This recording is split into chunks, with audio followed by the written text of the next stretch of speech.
For that, here on BBC One, Michael Aspel with This Is Your Life.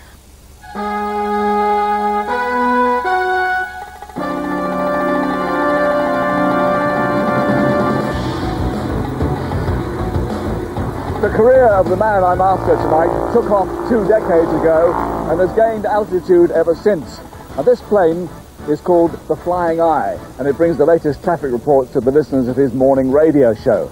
Now, he's actually left the studios already for a date in Kent, and I've got to catch up with him, hence the hijack. Thank you.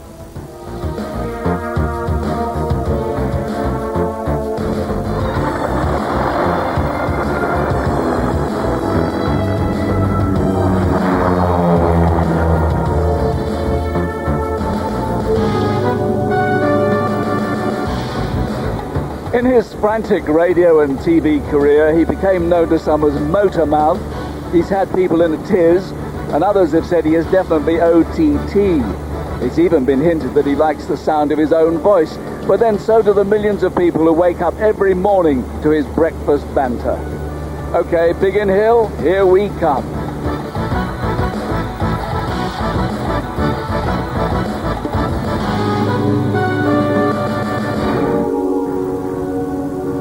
Funny how the weather can change in just a few short miles.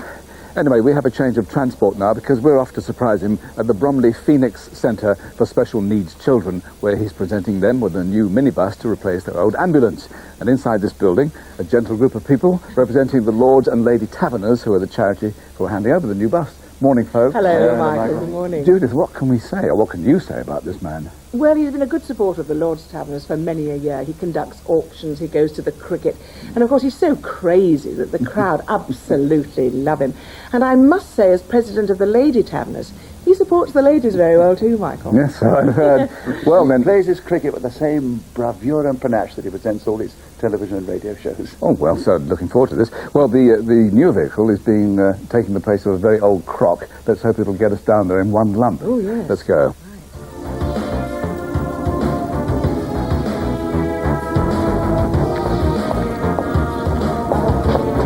Thank you. Yes, I hope they got my 297.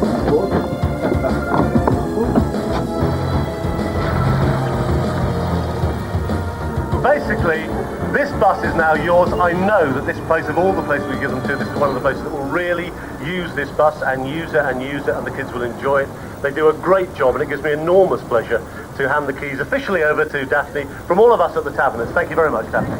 Bless you, darling. You go on, it's yours. It's yours now. Chris, hi. Sorry we're a bit late. Hi, George. Hi. Where have you been? Excuse me. I can't believe I was the only tavern who hasn't got any work to do today. Wiggins, you shameless bloke. What are you doing here? And not only that, but we're going to have to keep the old ambulance. We're going to need it, I think, because we're all here. For me to say, Chris Tarrant, today, this is your life. I don't believe that. Is this for real? Yes. Oh. Did you know about this? Did you know about this? Did you all know? I don't believe it. And I said I'd never ever get caught.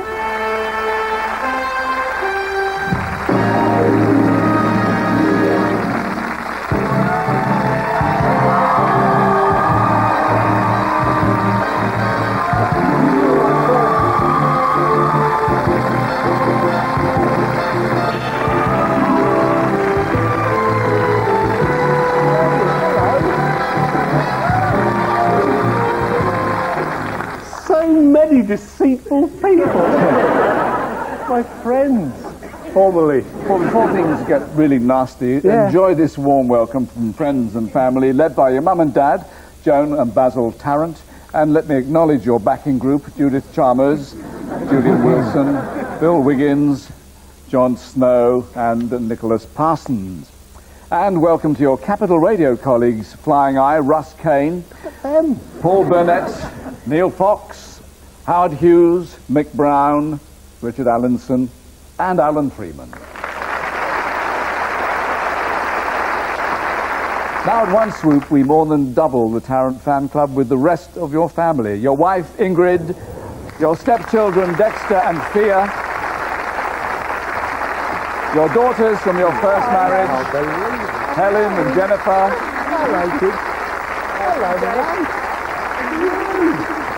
And the more recent addition to the torrent of Tarrants, your 8-year-old daughter, Samantha.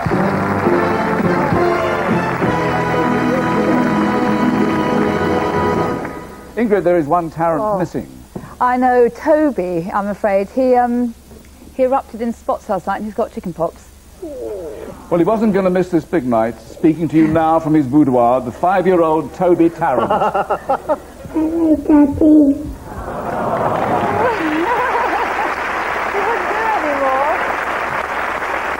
Daddy. Now, Chris, for many years you've made a good living out of amusing and confusing, leaving behind a trail of happy victims. Rabbit, rabbit, rabbit, rabbit, rabbit, rabbit, rabbit, rabbit, rabbit, rabbit, rabbit, rabbit, rabbit, rabbit, rabbit, rabbit, rabbit. Cause you won't stop talking, why don't you give it a rest? You got more rabbit than Sainsbury's, this time you got it on your chest. I said before a few dozen. What? Number 7! See that camera? You're on the television now, madam. Didn't touch you nothing, did I? Sorry. With your incessant talking, you'll be becoming a pest. Rabbit, rabbit, rabbit, rabbit, rabbit, rabbit, rabbit, rabbit, rabbit, rabbit, rabbit, rabbit, rabbit, rabbit, rabbit. Now, that last face with you was a new face when you signed him up over 20 years ago, Lenny Henry. Yes, Chris Tarrant, man of mystery, you thought, but in fact, yes, tonight, this is your life, and what a life it's been. Hang on a minute, it's not Eamon anymore, is it? It's Michael. Michael, hello! What a night, I'm so pleased for you. This is your life, and what a life it's been. I started working with you on Tiswas, of course, and I remember that because in the first series, you were going to sack me because I was crap. And then you gave me another chance, and that's when I decided that I had to come up with lots of characters. It took about 2 years, but I came up with Algernon. Hello, my good friend. Okay. Joshua Yarlock, Katanga, my friends, and the Reverend Nat West. My children, let me hear you say yeah. You taught me how to be spontaneous on live television. You taught me how to play with the camera. You taught me all kinds of things, and I'm totally grateful for that. You also made it so that I would be the only black person at a Status Quo concert. Do you know how hard it is to headbang? Whatever you want, whatever you like, whatever you need. With this kind of hair. It's impossible! Chris, big love to you, and enjoy tonight. You deserve it. Peace. Thank you, Lenny. Biggest problem initially was getting over Lenny's shyness. Yes. He's much more relaxed these days. So, Christopher John Tarrant, this is your life. Thank you. You were born at 7:20 p.m. on the 10th of October 1946 at St Monan's Nursing Home, Reading. Here's an early picture of Tarrant the toddler. Your father was a managing director of a company that made, amongst other things, biscuit tins. But his passionate hobby was angling. You were just 4 years old when he took you with him to a riverbank in Sonning. And Basil, he was hooked at once. Yes, Michael, he was. I jammed his little tricycle up against a 5-bar gate. I sat him on it and I dared him to move. I gave him a rod and I baited his hook. And I said, when that little red thing in the river there goes down, you yank on your rod. I walked away, get myself organised, and I suddenly heard an excited voice saying, Dad, Dad, Dad, and he'd hooked a very small perch. He was absolutely hooked on fishing from that day on, because as his friends will know, it's an absolute passion with him. Well, Helen, let me ask you, have you inherited your dad's love for fishing? Certainly not. He's tried to force it upon us many times. Excuse me, I just suggested it was good fun for a child. Well, I never quite appreciated that, I'm afraid. And I just think it's cold and miserable and wet and boring. Yeah. Don't beat around the bush, Helen. Don't sit on the fence on this one. Chris, when you were a boy, the family home is in Delamere Road in Reading. Was it? And you go to the number 9 school, Christchurch Gardens, you did. As a wildly enthusiastic member of the Cub Scouts, you offer your services regularly in Bobber Job weeks. One of your local customers went on to be a star of a much-loved TV series. Howdy, hi, Chris. It's your friend and neighbour. It's Felix Bowness.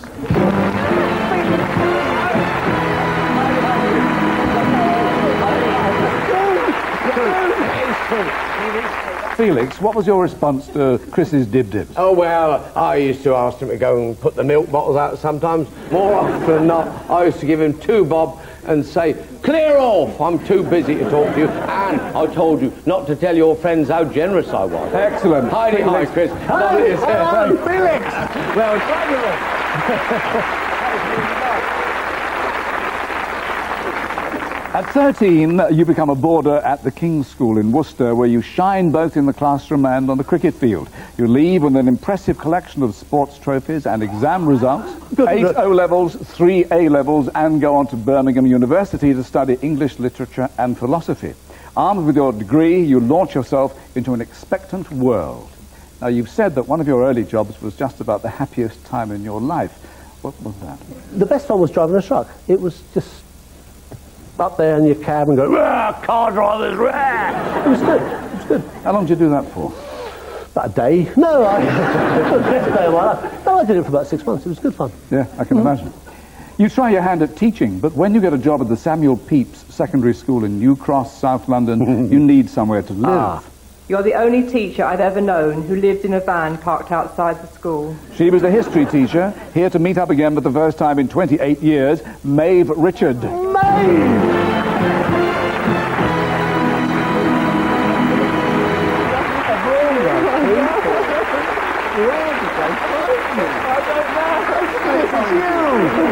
And is it true? Absolutely true. Absolutely right. Right, true. Every night before we used to go home, we used to leave the staff room window open. This is the staff collectively. Sorry, excuse me, just fine-tuning the story. And that was because he needed to climb back in on cold nights. But I have to say, most of the time he spent sleeping in his van.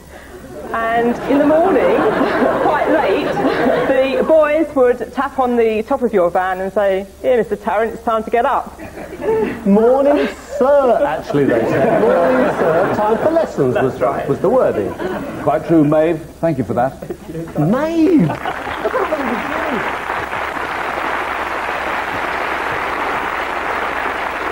And she used to be called Maeve the Rave. Oddly enough, you choose not to pursue a career in teaching and you begin to think of working in the media.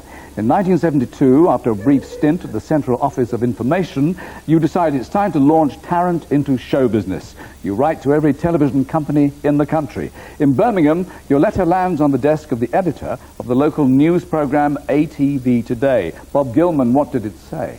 Well, as far as I can remember, he said he was the face of the 70s, and I should snap him up now before it was too late. And you did, and let's see some highlights from your days as Tarrant, the TV Terrier. Well, here we are, 1973, and we've joined the common market. We'll be taking all manner of things into Europe with us, but I should think one of the oddest of all must be these, a hybrid form of Lumbricus rubellus, or to you and me, worms. Just how old are you now? I shall be 72 next March. You're a bit cantankerous, 72, well, I can't hang about with you. Why don't you off? I don't trust you, Mr. Sir. After a couple of years, ATV give you a choice. Carry on with the wacky bits or become a serious journalist. You decide that your real forte is, as you delicately put it in a magazine interview, making a complete prat of yourself. And it pays off in a big way in 1974, when as co-producer and presenter you launched the show many people still think of as your finest hour, a Saturday morning of madness known as Tiswas. And that stands for Today's Saturday, Watch and Smile. You're right, Chris. Yes, it was all gunge and mayhem. One of your partners in slime, Bob Carroll G's with Spit the Dog. Oh, no.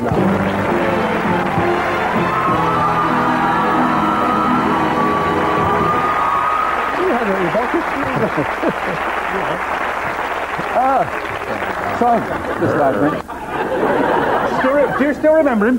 Get off. Yes, I think you do. Nasty little... I never liked him. I never liked that dog. Never forgotten. Nasty little pig. But I've heard that Chris used to stay in your house. He's stayed in our house a few times. He's the house guest from hell. But I must say he's a better house guest than he is a car mechanic. Because he was once taking my wife and I to Nottingham in a very new car of his, which he had managed to half wreck. Now, it's a summer's day. It's boiling hot. Do the windows open? No. Is the heating stuck on full? Yes.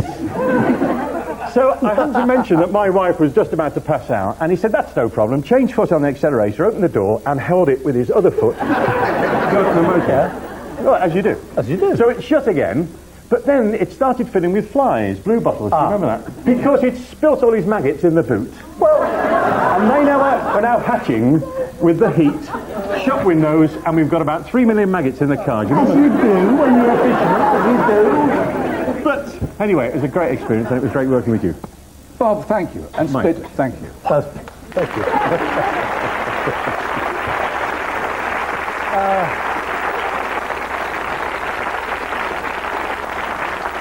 For more than 8 years, Tis Was required viewing for kids of all ages. Saturday, Saturday, Saturday is Tis Was Day. Saturday, Saturday, Saturday is Tis Was. Every day's a Tis Was. Saturday is Tis Was Day. Oh, that's subtlety. Yes, and there's more to come because tonight, for one night only, the Tis Was team is back in business. Sally James, John Gorman and Trevor East.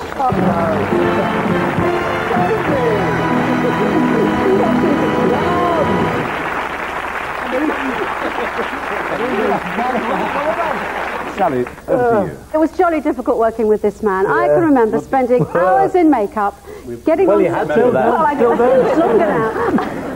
Sitting there beside you, producing this letter saying, Dear Tiswas, this is a complaint. Sally James doesn't get gunged enough. And you proceeded to throw over me baked beans, custard, semolina, just about everything you could find in that studio. To the viewer's request. Oh, yes. So, you know, you had it against my own personal wishes. Oh, yes. After all these years, You're I'm going not- to tell you, it wasn't the viewer's letter. I know it You're wasn't. not trying to suggest it was Chris, are you? Of course. It was.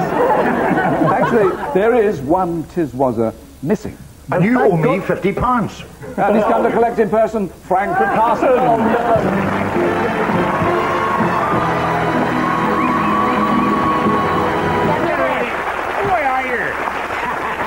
Thank you. Hi. Well, what happened is, I flew over and I had this beautiful new coat my wife had bought, and he decided, he said, you're late for the show. I said, yes, I'm always late for it, but we don't like people. Look at this massive bucket of gunge. And a brand new glass, I don't, it's too late. I got the coat cleaned 11 times, and it finished up with green, orange, and red. The gunge, here you are. There's the bill for the cleaning. Good luck. Thank you very much.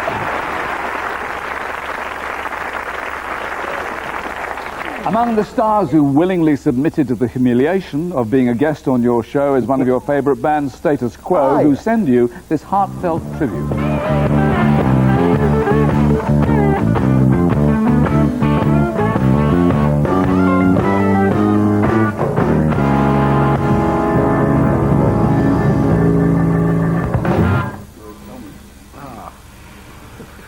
Good as ever. And again, and again. Evening. Evening. Many congratulations on your Oscar. Is it? Sorry we can't be with you. Oh, gutted tonight. Have a nice night, Chris. Bye. See you soon.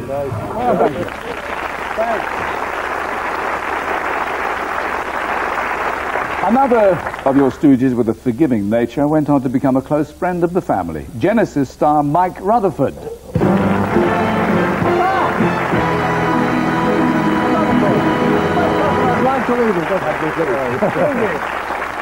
Mike, it was a sticky start. Yes, well, it was way back in the Tiswas days. You managed to dress Phil and I up as daffodils. The tights got muddled up, and I had Phil's tights on, which kind of hung down to about here, and he was wearing mine up here. Yes. And he was mad then, and he hasn't changed at all. It turned out all right, though, didn't it? They were okay, Genesis? They turned out okay? Yes. New star career. Excellent. Mike, thank you.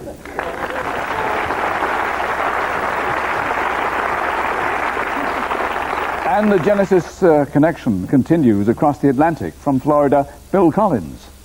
Actually, I don't know why I'm doing this, considering you dressed me up like a flower and threw water all over me all those years ago on Tiswas. Maybe it's because I've forgiven you. Well, I haven't forgiven you, but I'll pretend to. What I have enjoyed, though, is all the long radio interviews we've done over the years. They've always been great fun, and I've thoroughly enjoyed them, and I hope you have too. And I'm sure there'll be lots more in the future. That is, if you survive the programme, and if I survive this tour. So good luck to you, and have a lovely evening, and lots of love. See you soon. Thank you, Phil. In 1981 came another milestone in your career, a little thing called OTT.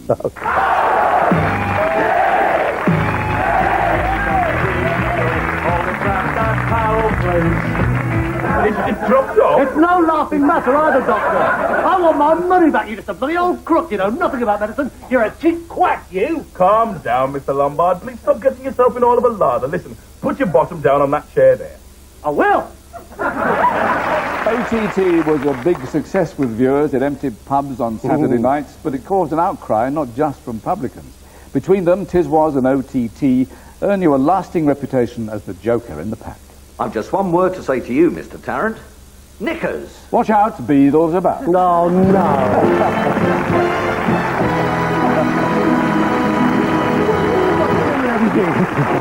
Don't kiss me. I'm going to tell them the truth. Jeremy, a tale of dirty laundry. Dirty laundry. Sit down, Tarrant. You filled the show. Just sit down. Thank you. The truth is that everybody knows Crazy Chris, but there is also a very soft centre to him. He's a very, very charitable man, and over the years he's given of his time, as you saw on the pickup, and he's given of his money.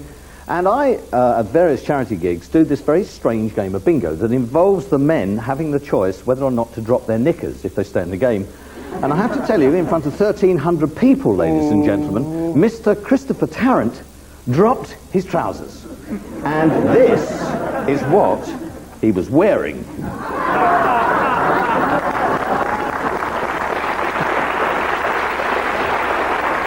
Yes, okay. But I have to say, one good turn deserves another. So Christopher Tarrant, tonight, I'm not one to spread gossip, but yes!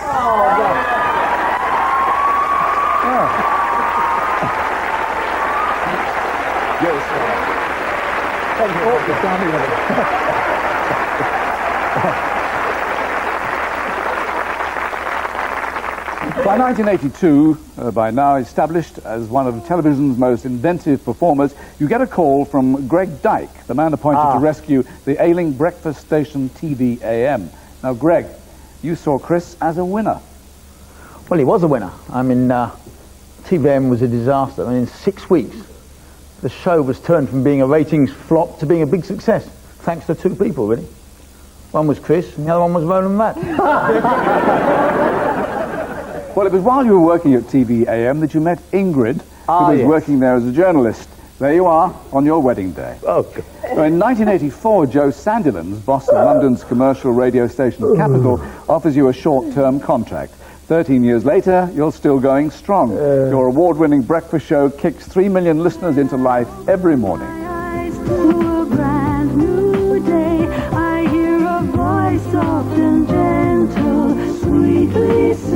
95.8 Capital FM, live from Leicester Square, playing rock and roll loud in your ears first thing in the morning. Get out of bed! Oh no! Oh no! It's that terrible DJ, Chris Tarrant, won't you please?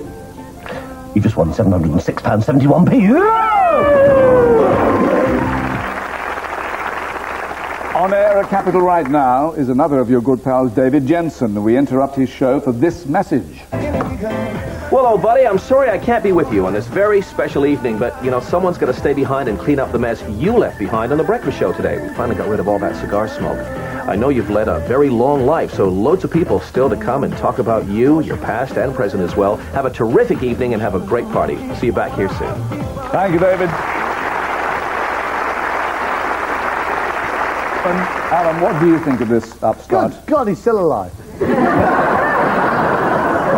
Well, the truth is, I have never ever liked Christopher John Tarrant. I find Christopher John Tarrant disgusting. Excuse me, and Alan. Shut up, Alan. No, Alan Leslie Freeman. And furthermore, Michael, all right, I went into his office one day and I said, "Hello, Chris, how are you?" And he turned around and he said, My God, a voice from the grave. Would you believe it? And then he said, you've been in the business 40 years, and all you've ever said is, all right, right, stay bright, and not up. He said, I don't know, you've done it. However, I would like it placed on record that if the world was full of a few more Christopher John Tarrants, it would be a far happier place. And I count him as one of my friends. So shut up. Thank you. Thank you, Alan Leslie. Well, despite those early morning starts at the Capitol, you're still one of the busiest people working in TV, with shows like Man Oh Man and Tarrant on TV, to your credit. But here is the voice of a good friend to remind us that there is more to you than simply a dedicated broadcaster.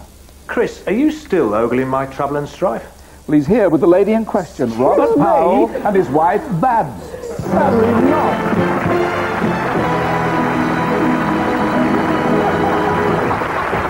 Good Lord!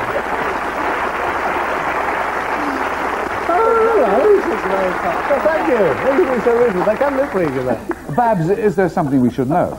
Well, Chris owned up to the public. When we were dancing on top of the pops, he used to get up out of his chair. He used to go as close as he could to the television screen so he could have a look down the front of my costume.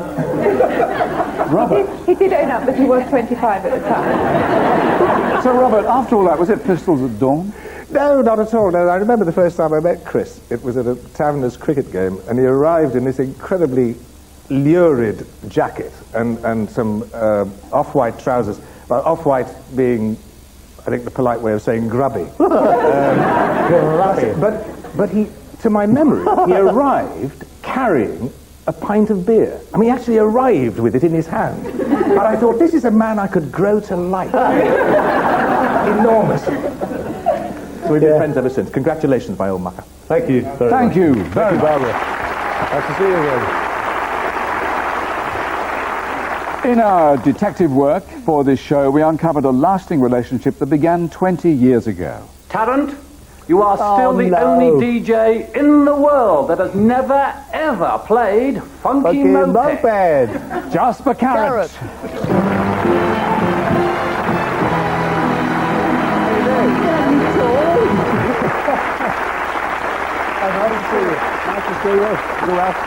Jasper, how did it all begin? How did it all begin? Why did it all begin? I don't know. What's the point of it? Shut up. I'm sorry. What is the difference between Chris Tarrant and the M1? You can turn off the M1. We met in a Christian Science reading room, and he was studying to become a Buddhist timeshare salesman, and he was having trouble with his mantras. So I tucked them in, and then he saw with his shirt. It was 1977. We met through Trevor East, and Chris said, come and write for Tiswas, which I did, and we had wonderful times. Yeah. Do you remember the dying fly? Yeah. This became like it was the first aerobic exercise on television. And we're going to do the dying fly. I feel a demonstration. Yes, I'm sorry. And you, Chris. Thank you. And Michael, please. Thank you. Just a moment. Okay. Everybody's on. This is what you do. Yes.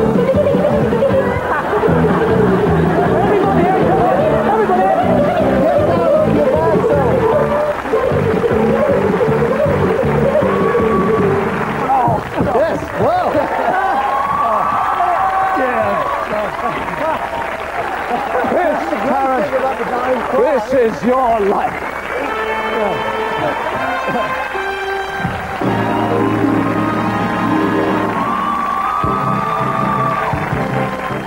And This Is Your Life returns to BBC One in the autumn.